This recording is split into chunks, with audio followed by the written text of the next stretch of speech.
Hey guys, and welcome back to another episode of EverQuest 2. Now, on these quest tutorials, basically what I'm doing now, we're going to be going through each one of the quests.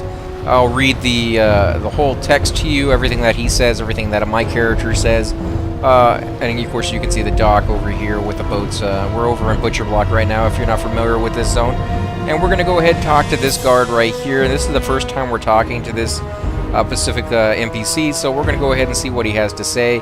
And like always, you never know how many quests this will lead to. It could be just this one quest, or it could be an entire line of quests that lead you on to 20 or 30 different missions. Usually they're not that long, but sometimes, you know, you just never know where it's going to lead. So join me. I hope you guys like these videos, and let's just see where it leads us. Well met. And it's a woman apparently, so that's kind of cool. Blast those beasts. As if we don't have few enough supplies, they sneak into our camp and steal what little we have. It is maddening. And then of course you always have responses in this game, so the very bottom one is usually the throwaway one that's basically saying, I'm not interested, I'm going to leave.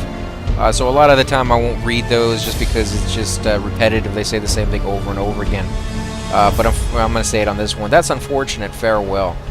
The one we're going to pick, though, is usually will be the top one or the middle choice, or however many choices they give us that we can look through other than the bottom one. So this one happens to have only one other choice that says, what is happening? You're inquiring about basically what's going on. The goblins. They creep up from the water in the night and take anything that is close to the edge of the camp. We have to post guards all around at all hours, which puts us further strain on an already thin numbers. If I could, I would hunt them down myself. Perhaps I could help with that. I am looking for work in the areas anyway. Maybe you'll get your chance sometime for well. Again, it's a little way of saying I'm not interested. So we'll go with the top one. Eager to get into the fight, are you? Well, I won't stop you then. Have at them. I'll even give you a bounty for clearing some of the wretches out. Bring me their ears as proof. Come back to me when you're finished up, and we'll see how you do. Now get to it. It's kind of morbid. You gotta pick up their ears, but okay, that's part of the quest. And then your response is, sounds fair, then I will return soon. So we'll go ahead and accept it. Now, Thieving Runts is the name of the quest. It's level 21, and you'll get at least 52 silver and 48 copper. Again, when I say at least, most of the time the quests usually give you more than what they say, but don't expect it. It's just a nice little bonus when they do. And of course you get a new little wrist item, little bracer basically.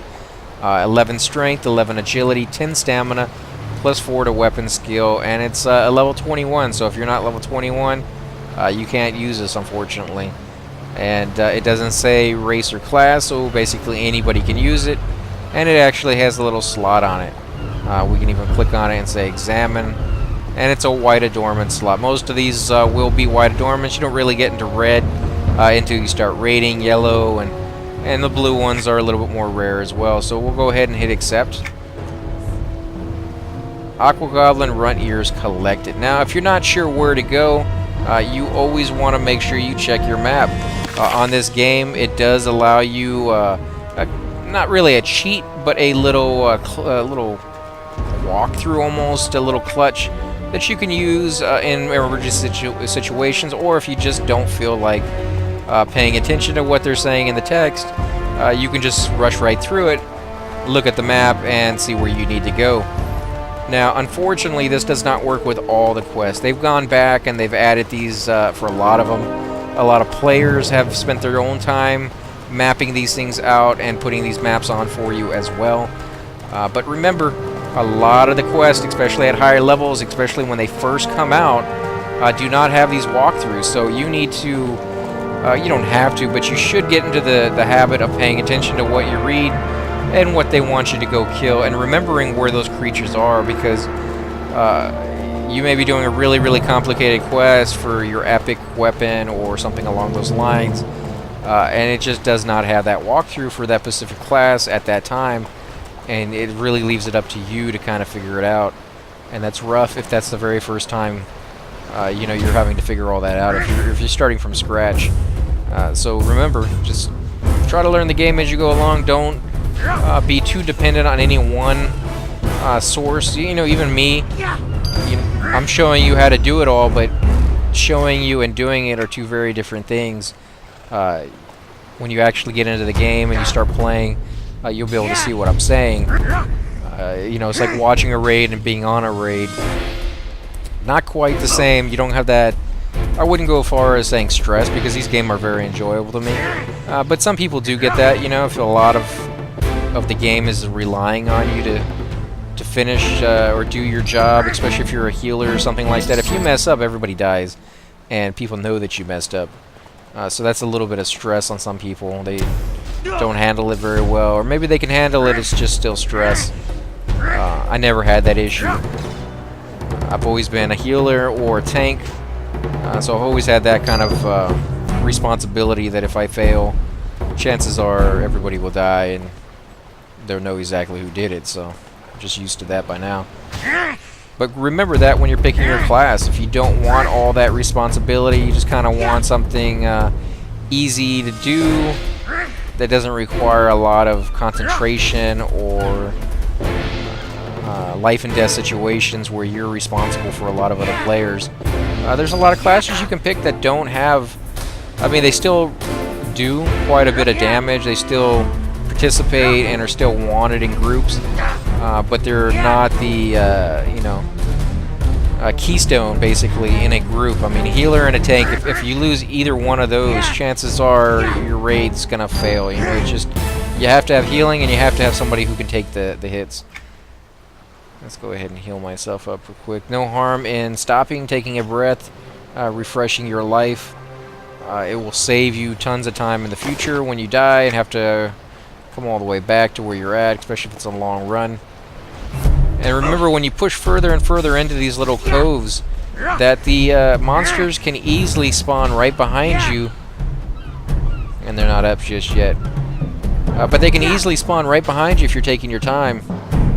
And then when you want to leave, you're going to have to fight your way out. Or maybe in this situation, you can go for a swim and kind of swim around them. But the water's not always the safest place to be either. There's quite a bit of stuff in the water most of the time. Now you can see these, when you click on this guy, it's just him. But if you click on this group over here, it selects all three. It's not doing it right now, I don't know why. Maybe they're not grouped. But you always want to make sure that they're not, because when you pull one and it's a part of a group, obviously it's going to pull the other ones, and before you know it, you have 3 or 4 guys on you. Now most of the time in that situation, if you look above their name, you'll see that they have little arrows above them. And at these low levels, the arrows will be pointing down, which means they're easier than the level suggests. If it says it's level 7 and there's 2 arrows down, 2 arrows would usually mean about 2 levels down. Sometimes that's not true. If it has 2 arrows up, that usually means they're harder than the level it says it is. And those are usually ones you want to stay away from, especially like the 3 arrows up that have groups of 3.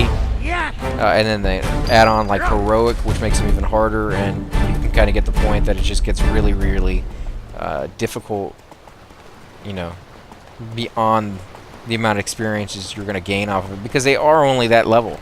Well, if it says it's level 17 and they're heroic, you're still only going to get the experience for level 17, with maybe, if you're lucky, the programmers threw in just a little bit more because they're heroic. But the amount of life that you usually lose off of heroic versus a normal one is usually like 3 times the amount.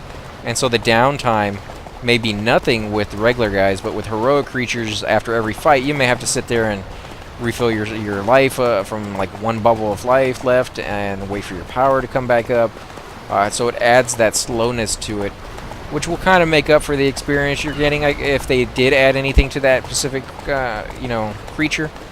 But for the most part, I stay away from heroics if I can. They're not really worth it unless they're leading me further into a place that I want for either a quest or for a name guy who can drop some really nice loot. And the name guys usually do have heroics around them, so you might want to get used to attacking them. Now, for those of you who aren't familiar with this area, this is the mailbox here if you need to check it. Let's go here and turn in. And I always try to make sure that I point out any interesting places that you might want to check out when I'm doing these videos. So let's see what the guard has to say. Well, how goes your hunt? I have gathered up a good batch of ears for you. There you go, Thieving Runts level 21, and we ended up getting 87 silver and 18 copper, plus our little wrist thing, which I think, yeah, it's definitely better than what I'm wearing. So remember to accept, go inside your inventory, and actually put it on. A lot of the time people will forget, and in this situation we should be able to just drop it on us, and it will automatically switch out the weakest one, but it didn't, so it doesn't always do that. So now we need to drag it and drop it ourselves. Double check, it is the weakest one. We can close that down. Then I can read the last part. It looks like this will not lead to another quest. Now this is good to see. I may not have the supplies back, but perhaps hanging some of these around might deter them from taking any more. Well, I promised you a bounty, and you have earned it. A job well done. Thank you, farewell. So as you can see, nothing above her head. If you can call that a her. It doesn't really look like one to me, but the voice was. So you can see there's no little feather above her head, which means she has no further quest left for me. Again, guys, if you like these videos, please hit the like button, subscribe, leave a comment below. I look forward to hearing from you guys, whether you guys like my videos, want to see a certain zone, want to see a certain NPC more often, you have a quest that's really giving you a hard time and you need some help with it. Leave that all below, or if you guys just want to group together sometime, I'm happy to do that as well. And again, guys, thanks for watching.